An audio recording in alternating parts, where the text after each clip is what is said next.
पाकिस्तान एक जिम्मेदार जौहरी हथियार रखने वाला मुल्क है। जौहरी सलामती का निज़ाम मजबूत बनाने के लिए तमाम ज़रूरी इक़दाम किए गए हैं। कोर कमांडर्स कॉन्फ्रेंस में army chief general Qamar Javed Bajwa का दो टोक मौक़िफ़। अफ़वाज पाकिस्तान का तमाम ख़तरात के ख़िलाफ़ मादरे वतन के दिफा के लिए पाक फ़ौज के आज़म का यादा। ISPR के मुताबिक आर्मी चीफ ने कहा कि हमारा निज़ाम बैनुल-अक़वामी बेहतरीन इक़दाम के बराबर है। फोरम का पाकिस्तान के मजबूत nuclear command and control structure और स्ट्रेटेजिक असासों से मुतालिक सिक्योरिटी इंतजाम पर मुकम्मल एतमाद का इजहार। शुरका ने अंदरूनी और बैरूनी सिक्योरिटी सूरत हाल, पाक फ़ौज की ऑपरेशनल तैयारियों का जायज़ा लिया। आर्मी चीफ का फॉर्मेशंस की ऑपरेशनल तैयारियों पर भी इत्मीनान का इजहार। फोरम को सैलाब मुतासरीन की रिलीफ और बहाली की कोशिशों के लिए सिविल इंतजामिया को फ्राहम की जाने वाली मदद से आगाह किया गया। सुप्रीम कोर्ट ने शाहज़ेब कत्ल केस के मुलजिम शाहरुख जतोई को बरी कर दिया। दीगर मुलजिमान भी बरी। जस्टिस एजाजुल एहसन की सरबराही में 3 रुकनी बेंच ने समाअत के दौरान दहशतगर्दी की दफात खत्म करने का हुक्म दिया। ट्रायल कोर्ट ने कत्ल केस में शाहरुख जतोई और नवाब सिराज तालपुर को सजाए मौत की, जबकि नवाब सजाद गुलाम मुर्तज़ा को उम्र कैद सुनाई थी। सिंध हाई कोर्ट ने ट्रायल कोर्ट का फैसला तब्दील करते हुए इंसदाद दहशतगर्दी एक्ट के तहत तीनों मुलजिमान को उम्र कैद की सजा सुनाई थी। मुलजिमान ने उम्र कैद के खिलाफ सुप्रीम कोर्ट में अपीलें दायर कर रखी थीं।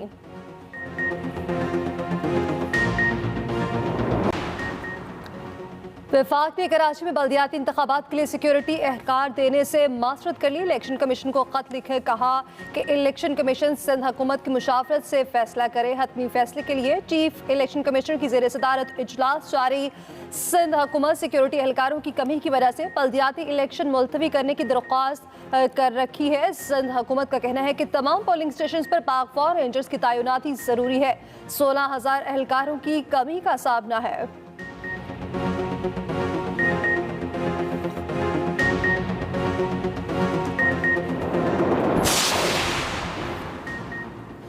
और कोई भी हुकूमत बल्दियाती इंतखाबात कराना नहीं चाहती, अब हम फैसला करेंगे। चीफ इलेक्शन कमिश्नर के सब्र का पैमाना लबरेज। पंजाब हुकूमत को 7 रोज़ में बल्दियाती कानून बनाने का हुक्म। चीफ इलेक्शन कमिश्नर ने कहा, पंजाब हुकूमत के साथ मजीद कोई इजलास नहीं होगा। अगर नया कानून ना बना तो पुराने कानून पर ही बल्दियाती इंतखाबात करा देंगे। EVM पर इलेक्शन नहीं करा सकते। मुल्क में अनारकी फैलेगी। इलेक्शन खराब हुए तो क्या कोई जिम्मेदारी लेगा? चीफ इलेक्शन कमिश्नर ने मजीद कहा कि हम सुप्रीम कोर्ट रेफरेंस भेज रहे हैं कि पंजाब हुकूमत उनके अहकामात पर अमल दरामद नहीं कर रही। तौहीन अदालत की कार्रवाई की जाए। आगाज बड़ी खबर से। इलेक्शन कमीशन ने कराची डिवीजन में बल्दियाती इंतखाबात मुलतवी कर दिए। अहम और बड़ी खबर आप तक पहुंचा रहे हैं। इलेक्शन कमीशन ने कराची डिवीजन में बल्दियाती इंतखाबात मुलतवी कर दिए। कराची के 7 अजला के बल्दियाती इंतखाबात मुलतवी कर दिए गए हैं। इसी पर बात कर लेते हैं। हमें ज्वाइन किया है एक्सप्रेस न्यूज़ के नुमाइंदे साकिब विर्क ने। जी साकिब, बल्दियाती इंतखाबात मुलतवी करने की क्या वजूहात सामने आई हैं? जी, सिंध हुकूमत ने इलेक्शन कमीशन ऑफ पाकिस्तान को 3 दफ़ा खत लिखा था कि जो हमारे जो सिक्योरिटी एहलकार हैं वो क्योंकि फिलहाल जो सूरत हाल है उसमें मसरूफ हैं और तमाम तर जो कार्रवाइयाँ हैं वो इस सिलसिले में जारी हैं। तो इलेक्शन कमीशन ऑफ पाकिस्तान को सिंध हुकूमत ने 3 दफ़ा खत लिखकर ये दरख्वास्त की थी कि जो कराची डिवीजन में बल्दियाती इंतखाबात होने जा रहे हैं उनको मुलतवी किया जाए। सिंध हुकूमत ने यह मौक़िफ़ इख्तियार किया था कि हमें 16,000 जो सिक्योरिटी एहलकार हैं उनकी शॉर्टेज है, उनकी कमी का सामना है। इसलिए हम इलेक्शन कमीशन को कराची डिवीजन के बल्दियाती इंतखाबात की जो सिक्योरिटी है वो फ्राहम नहीं कर सकते। इसके ऊपर कल इलेक्शन कमीशन ऑफ पाकिस्तान में अहम इजलास जो है वो हुआ था और इलेक्शन कमीशन ने जो वफाकी हुकूमत है, वजारत दाखिला, उनसे कहा था कि क्या आप जो कराची डिवीजन के जो बल्दियाती इंतखाबात है वहाँ पर जो वफाकी हुकूमत है वो सिक्योरिटी जो है वो प्रोवाइड कर सकती है। जिसके ऊपर वजारत दाखिला ने कल इलेक्शन कमीशन ऑफ पाकिस्तान से वक्त मांगा और आज जो है वो वजारत दाखिला ने इलेक्शन कमीशन ऑफ पाकिस्तान को खत का जो है वो जवाब दिया और उनसे कहा कि उनको बजरिए खत ये इलेक्शन कमीशन को आगाह किया कि जो वफाकी हुकूमत है वो भी जो सिक्योरिटी एहलकार हैं 16,000 वो मुहैया करने की पोजीशन में जो है वो नहीं है। और जब वफाकी हुकूमत ने माजरत की इलेक्शन कमीशन ऑफ पाकिस्तान से कि वो कराची डिवीजन के बल्दियाती इंतखाबात में सिक्योरिटी फराहम नहीं कर सकते, तो इलेक्शन कमीशन ऑफ पाकिस्तान में आज दोबारा इजलास तलब किया गया और जो वफाकी हुकूमत का जो मौक़िफ़ था, इसके अलावा जो सिंध हुकूमत का मौक़िफ़ था उसका जायजा लिया गया। इलेक्शन कमीशन ऑफ पाकिस्तान ने ये जो है वो प्रेस रिलीज जारी की और उसमें कहा कि हम जो कराची डिवीजन में बल्दियाती इंतखाबात हैं वो मुलतवी करते हैं। इलेक्शन कमीशन ने ये कहा कि इलेक्शन कमीशन ने हर सूरत ये कोशिश की कि कराची डिवीजन के जो बलदियाती इंतखाबात हैं वो मुमकिन हो सके, लेकिन पीछे सूबाई हुकूमत और वफाकी हुकूमत ने यह मौक़िफ़ अपनाया कि हम जो सिक्योरिटी है वो फ्राहम नहीं कर सकते। तो इसलिए उन्होंने कहा कि हम ये जो इलेक्शन हैं इनको मुलतवी करते हैं, और जैसे ही इस इलाक़ की सूरत हाल बेहतर होगी और वफाकी हुकूमत और सिंध हुकूमत इस पोजीशन में होगी कि वो जो कराची डिवीजन के जो बलदियाती इंतखाबात हैं, जो सिंध बलदियाती इंतखाबात का दूसरा मरला है, उसमें जो अपनी सिक्योरिटी है वो फ्राहम कर सकें, तो फिर ये इनका जो बलदियाती इंतखाबात का जो इनेकाद है वो किया जाएगा। इसके अलावा इलेक्शन कमीशन ऑफ पाकिस्तान ने एक और अहम ऐलान ये किया है कि जो कुरम एजेंसी जो कि हल्का है NA-45, जहाँ से तहरीक इंसाफ के चेयरमैन इमरान खान उम्मीदवार हैं, उस हल्के में इलेक्शन कमीशन ने जो वो फैसला किया है कि वहाँ पर जो बलदियाती इंतखाबात हैं वो करवाए जाएंगे इस महीने के आखिर में।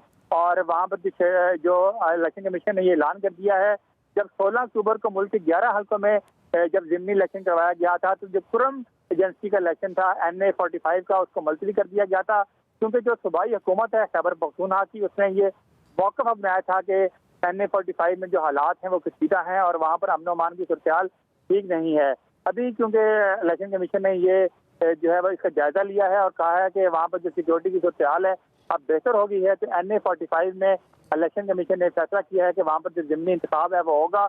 वहाँ से तहरीक इंसाफ के चेयरमैन इमरान खान का जो मुकाबला है वो JUI के जो उम्मीदवार हैं उनसे होगा। लेकिन सबसे अहम डेवलपमेंट जो थी वो सिंध जो बलदियाती इंतखाबात का दूसरा मरला है उसके हवाले से थी कि कराची डिवीजन के जो बलदियाती इंतखाबात हैं, कराची डिवीजन के 7 अजला में ये इंतखाबात होने थे, उनको मुलतवी कर दिया गया है। और उसके मुलतवी करने की यही वजह बनी है कि सिंध हुकूमत के बाद वफाकी हुकूमत ने भी जो सिक्योरिटी फ्राहम करने से माजरत कर ली है। जी अच्छा साकिब, 2 रोज़ पहले जो ज़िमनी इंतखाबात हुए हैं उस सिलसिले में भी इलेक्शन कमीशन को ख़त लिखा था हुकूमत की जानिब से कि इसको 3 महीने तक के लिए मुलतवी कर दिया जाए, लेकिन वो ज़िमनी इंतखाब तो हुए। अब बलदियाती इंतखाबात के लिए सिंध और विफाक दोनों की जानिब से जो खतूत लिखे गए हैं, इन दोनों खतूत में क्या फ़र्क था और फिर ये इस्तदा मानी गई, वो इस्तदा नहीं मानी गई? जी, वफाकी हुकूमत ने जो ज़िमनी इंतखाबात मुलतवी करने के लिए खत लिखा था, उसमें वफाकी हुकूमत का जो मौक़िफ़ था वो ये था कि एक सियासी जमात जो है वो इस्लामाबाद में वफाकी दारुल-हुकूमत में धरना देने आ रही है।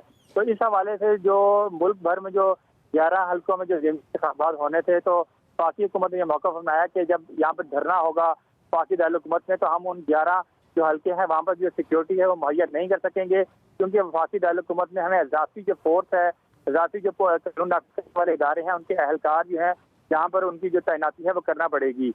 लेकिन क्योंकि वो धरना जो है वो नहीं हुआ और क्योंकि ये इंफॉर्मेशन की बेस पे था, जो वज़ारत दाखिला ने खत लिखा था कि एक सियासी जमात जो है वो 12 से 17 अक्टूबर के जो दौरान जो है वो यहाँ पर आएगी। इलेक्शन कमीशन ऑफ पाकिस्तान ने उस खत का भी जायजा लिया था, लेकिन इलेक्शन कमीशन ऑफ पाकिस्तान ने ये महसूस किया था कि जो बलदियाती इंतखाबात हैं ये होने चाहिए, और उसमें इलेक्शन कमीशन ने जो 3 सूबे हैं उनके चीफ सेक्रेटरी और आजिद को भी बुलाया था, जिसमें खैबर पख्तूनख्वा भी था और पंजाब भी था, क्योंकि खैबर पख्तूनख्वा और पंजाब में PTI की हुकूमत है। तो दोनों जो सूबे थे उन्होंने कहा कि हम ये इस इलेक्शन की जो है वो सिक्योरिटी वो भी फ्राहम करेंगे और हम अपने सूबे में जो है वो इलेक्शन करवाने के लिए तैयार हैं। जिसके बाद जो है वो कोई जवाब नहीं रह गया था कि उन जो ज़िमनी इंतखाबात हैं उनको मुलतवी किया जाए। लेकिन क्योंकि ये सिंध ये जो कराची डिवीजन के जो बलदियाती इंतखाबात हैं, इनका जो बराह रास्त जो ताल्लुक है वो सिंध हुकूमत से है, तो सिंध हुकूमत भी ये कह रही है कि हम जो है वो सिक्योरिटी फ्राहम नहीं कर सकते, क्योंकि जो हमारे जो अहलकार हैं कानून नाफिज करने वाले इदारों के, वो जहाँ पर सैलाब आया है जिन अजला में, वो वहाँ पर जो इमदादी कार्रवाइयाँ हैं वो वहाँ पर मसरूफ़ हैं। इसके अलावा जो वफाक में जो है वो सिंध हुकूमत और वफाकी हुकूमत जो है उनकी इत्तेहादी है, तो यहाँ पर भी जो है वो वफाकी हुकूमत ने सिंध हुकूमत के मौक़िफ़ की तायद की है और उनसे ये उन्होंने भी कहा है कि जी हम सिक्योरिटी फ्राहम नहीं कर सकते। और इस बात का जो इम्कान था वो सुबह ही बढ़ गया था और एक्सप्रेस ने सुबह ये खबर भी दी थी कि कराची डिवीजन के जो बलदियाती इंतखाबात हैं वो मुलतवी हो जाएंगे, जिसके बाद हमने देखा कि वज़ारत दाखिला का एक खत सामने आया और उन्होंने इलेक्शन कमीशन को आगाह कर दिया कि हम सिंध हुकूमत का जो मौक़िफ़ है उसकी तायद करते हैं। ठीक है साकिब, आप हमारे साथ ही रहिए। इसी मामले पर बात करने के लिए हमें ज्वाइन कर लिया है ब्यूरो चीफ कराची सैयद फैसल हुसैन ने। फैसल साहब, अब कराची डिवीज़न में बलदियाती इंतखाबात मुलतवी कर दिए गए हैं। इससे पहले हमने देखा था कि जो ज़िमनी इंतखाबात में वोटर्स टर्नआउट भी बड़ा कम था। आप समझते हैं कि सिंध हुकूमत का जो ये मुतालबा कि 16,000 अहलकार हमारे पास नहीं हैं, ये मुतालबा बिल्कुल जायज़ था या इसके पीछे कोई और वजह नज़र आती है आपको? देखिए, दो पहलू हैं।